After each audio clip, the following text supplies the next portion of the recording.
Really good call there with a prospective speaking client, somebody who I'd approached a few weeks ago, and sort of half jokingly, because I've been working with them for a long time in a different capacity, and they've never mentioned to me, "Hey George, come in and do a motivational talk in my company."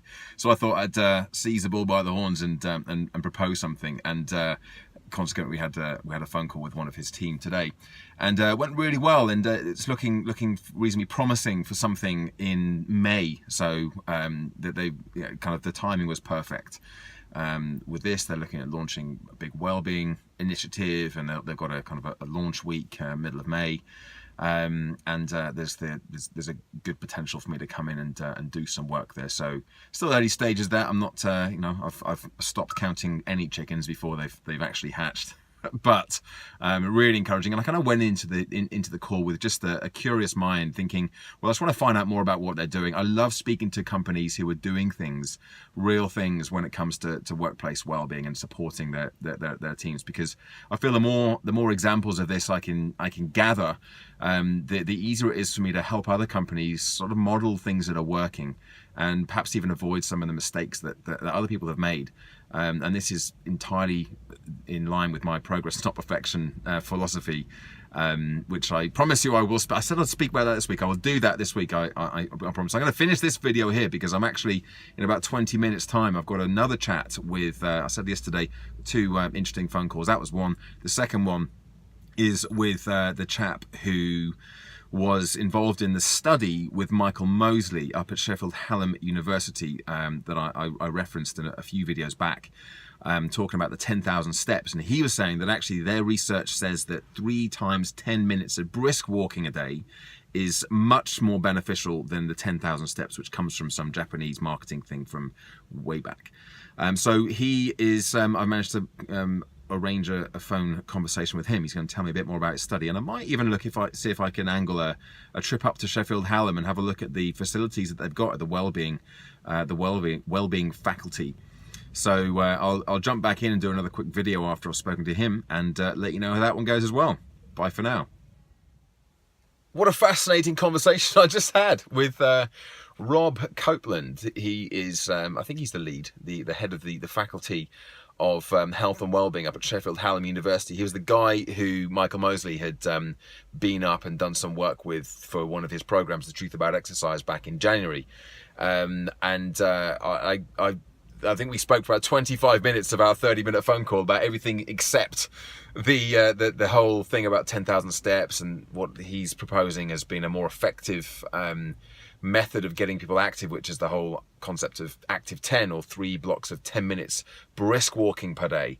But we kind of talked about that very briefly at the end, because I was just so fascinated with some of the other things that he's doing. Huge efforts going on up in Sheffield to create the most active city outside of London in the UK.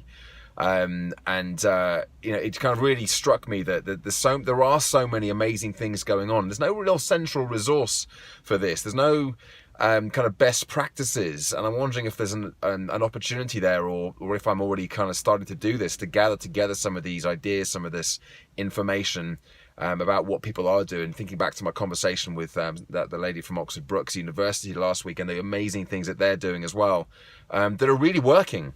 Right, this is the thing.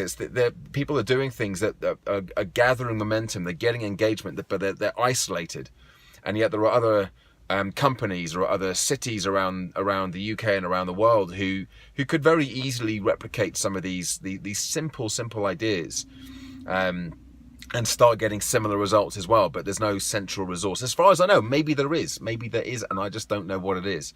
So that's, my head is buzzing with ideas now as to what I can do,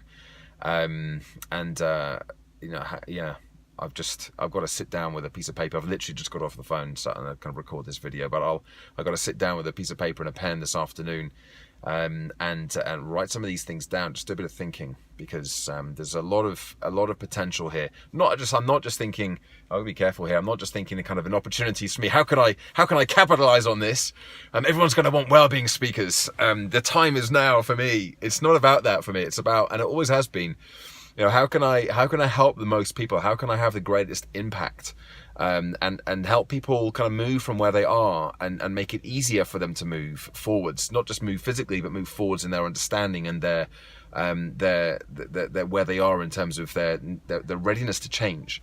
That's always been my primary goal ever since I decided that this was going to be a path that I took 16 years ago. Interesting, very interesting stuff. And we did only speak for about 5 minutes at the end on the whole active 10,000 steps a day thing. So we're going to arrange another phone call. Rob is a lovely guy, really just so much kind of generosity and passion for what he's doing. I was really kind of, grateful that he's also interested in what I'm doing. And so we're going to have a catch-up call next week, hopefully. So that's it for today. I've got a load of other stuff to get on with this afternoon, more speaking, speech prep work for next week, and a couple of other bits and bobs. So, but this will be the last bit of the video for today, and I will catch up again tomorrow. Tomorrow, I promise, tomorrow is the day where I do my first teachy thing on progress, not perfection. I've talked about it a bit, but tomorrow's going to be, tomorrow's the day. Stay tuned, and I'll see you tomorrow. Bye for now.